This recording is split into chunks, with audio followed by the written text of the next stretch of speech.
পশ্চিমবাংলাটা কি ক্রমশ একটা শিশুঘাতী জায়গা হচ্ছে? কিন্তু একটা ব্যতিক্রমী ঘটনা না? এর আগে আমরা একই জিনিস দেখেছি মিনাখায়, ক্যানিংয়ে। দুর্নীতি করে টাকার বিনিময়ে যারা চাকরি পেয়েছে তাদের খারিজ করতে হবে, এই খারিজ করব না বলে তাদের অপরাধটা, সরকারের অপরাধটা, লুটের অপরাধটা যোগ্যদের ঘাড়ে চাপিয়ে দিলেন। তো যা পান্ডুয়াতে ঘটেছে খুবই জঘন্য এবং মর্মান্তিক। আবার একজন শিশু পুকুর পাড়ে খেলছে, বল ভেবে বোমা, একজন মারা গেছে, একজন হাত উড়ে গেছে, একজন হাসপাতালে। পশ্চিমবাংলাটা কি ক্রমশ একটা শিশুঘাতী জায়গা হচ্ছে? কিন্তু একটা ব্যতিক্রমী ঘটনা না? এর আগে আমরা একই জিনিস দেখেছি মিনাখায়, ক্যানিংয়ে, সোনারপুরে, বিভিন্ন জায়গায়।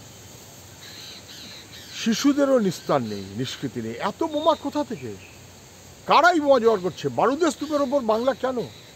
কি করছে পুলিশ, কি করছে প্রশাসন? কোথাও যেন দুষ্কৃতীরা ভেবে ফেলেছে যে তাদের সরকার তাদের মতন করে চলবে, যা খুশি করবে, এবং তার জন্য শিশুদের প্রাণ যাবে।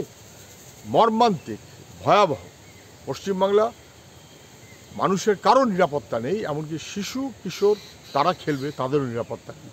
রাজনীতির হিংসার এই যা চলছে, শাসক দল বুঝতে পারছে কিনা আমি জানি না, তার বলি হচ্ছে শিশুরা। ভয়াবহ। পশ্চিমবাংলায় বিরোধীদের ওপরে আক্রমণ চলছে তো চলছে। খোদ কলকাতায় কংগ্রেসের কর্মী খুন হলেন, বামপন্থী পরিবার দম্পতি আক্রান্ত হচ্ছেন। কংগ্রেস না, বামপন্থী না, এরকম যারা বিরোধী তৃণমূলের, তারা হয়তো প্রাক্তন তৃণমূল, কেউ এখনও তৃণমূলে আছেন, কেউ এখনও বিজেপিতে আছেন, তারা আক্রান্ত হচ্ছেন। মানুষের অধিকারকে কেড়ে নেবার এই সুযোগ, এই দাপট, এই অভ্যাস, এ কখনো মেনে নেওয়া যায় না। মানুষ সব বুঝতে পারছেন, দেখছেন এবং অপেক্ষায় আছেন। গণতন্ত্রকে পুনর্বহাল করতে হবে পশ্চিমবাংলার মাটিতে। বিজেপির দ্বারা তা সম্ভব নয়, তৃণমূলের দ্বারাও তা সম্ভব। এসএসসির চেয়ারম্যান বলছেন যে তিনি সুপ্রিম কোর্টে এখন যোগ্য অযোগ্য আলাদা করবেন, এই কথাটা জানাবেন। জানাননি কেন? কোর্ট তো বারে বারে বলেছে, আন্দোলনকারীরা বারে বারে বলেছে, আমরা বারে বারে বলেছি, এটা কখনোই সত্য নয় যে যারা চাকরি করছেন তারা সবাই অযোগ্য। তাদের একটা বড় অংশ যোগ্য, সে 30% হোক আর 50% হোক আর 70%। দুর্নীতি করে টাকার বিনিময়ে যারা চাকরি পেয়েছে তাদের খারিজ করতে হবে, এই খারিজ করব না বলে তাদের অপরাধটা, সরকারের অপরাধটা, লুটের অপরাধটা যোগ্যদের ঘাড়ে চাপিয়ে দিলেন। হলফনামা দিয়ে যে চেয়ারম্যান বলেছে আমি যোগ্য অযোগ্য ভাগ করতে পারবো না, আমি কাউকে সার্টিফিকেট দিতে পারবো না যে সে যোগ্য, এতদিন কেন প্রতারণা করেছেন? কেন যোগ্য ছেলে মেয়েদের সঙ্গে প্রতারণা করলেন? কেন তাদের বিপদের মধ্যে ফেললেন? আজকে বলছেন সুপ্রিম কোর্টে গিয়ে জমা দেবো। এই সমস্ত দায়টা এসএসসি এবং রাজ্য সরকারের। তাদের অপদার্থতা এবং অপরাধের জন্য সাধারণভাবে যোগ্য বহু ছেলে মেয়ে তারা বঞ্চিত হবে, এটা কখনো হতে পারে না। কিন্তু চেয়ারম্যানকে দাঁড় করিয়ে রাখা উচিত, যে কোর্টের সঙ্গে ফাজলামি করছেন, নেতাদের কথা শুনে কোর্টের সঙ্গে ফাজলামি করে, আর যারা যোগ্য যুবক তাদের 12টা বাজাবার চেষ্টা করছেন। এ কখনো মেনে নেবে না কেউ। যাদবপুরে, পশ্চিমবাংলার বিভিন্ন জায়গায় যেমন যাদবপুরে, তেমন সবাই বুঝতে পারছেন মানুষের আগ্রহ এবং ভরসা বামপন্থী প্রার্থীকে ঘিরে। সৃজন কম বয়স, দায়বদ্ধ মানুষের কাছে, রুচিশীল এবং মানুষের যে কোনো লড়াইয়ের সঙ্গী থাকবে, সেটা গোটা যাদবপুরের মানুষ বুঝতে পারছেন। আশা করব যারা মনে করবেন যে তৃণমূল আর বিজেপিকে পরাস্ত করতে হবে, তারা বামপন্থীদের পাশে থাকবেন। বামপন্থী কংগ্রেস সহ যেভাবে নির্বাচনের পরিকল্পনা হচ্ছে, সৃজনের পাশে থাকবেন।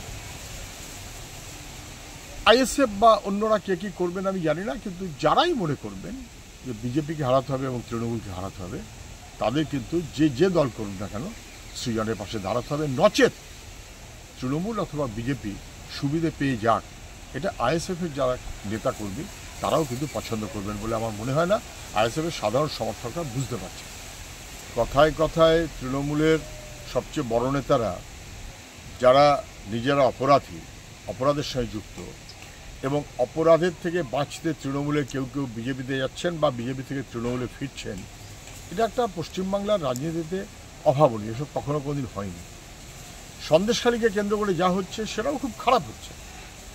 বিজেপি একটা লাগিয়ে দিয়েছে তৃণমূল অভিযুক্ত বলে ভিডিও, আবার তৃণমূল একটা লাগিয়ে দিয়েছে বিজেপি অপরাধী বলে অভিযুক্ত করে একটা ভিডিও। এই যেন একটা কোথাও ফেক খেলা চলছে, অপরাধকে ধামাচাপা দেওয়ার জন্য, ইস্যুকে ডাইভার্ট করার জন্য এ সমস্ত ব্যবস্থাপনা। এবং কেন এই ধরনের ঘটনা ঘটছে, কেন বাংলার রাজনীতি এত নিম্নগামী হচ্ছে, সন্দেশখালী কেন, গোটা বাংলা কেন ভারতবর্ষে মানুষের কাছে আলোচ্য বিষয় হয়ে গেল, শাসক দল পারলে দেখুক যে 100তে 100 তৃণমূল, সব তৃণমূল, লুঠের তৃণমূল, পঞ্চায়েত সহ কেউ কোথাও দাঁড়াতে পারবে না, যা আমরা বলবো তাই ফাইনাল। এই যে ভোটের অধিকার লুট করার মধ্য দিয়ে মানুষের সমস্ত অধিকারকে কীভাবে কেড়ে নেওয়া হয়, এটা কিন্তু সন্দেশখালী তার একটা রেফারেন্স। তৃণমূলের নেতারা এখন ধামাচাপা দেওয়ার চেষ্টা করে কোনো লাভ নেই, কেননা তৃণমূলের নেতারাই বলেছিলেন রয়্যাল বেঙ্গল টাইগার, বীরভূমের বাঘ রয়্যাল বেঙ্গল টাইগার। মুখ্যমন্ত্রী বলছেন আমিও বাঘের মতন।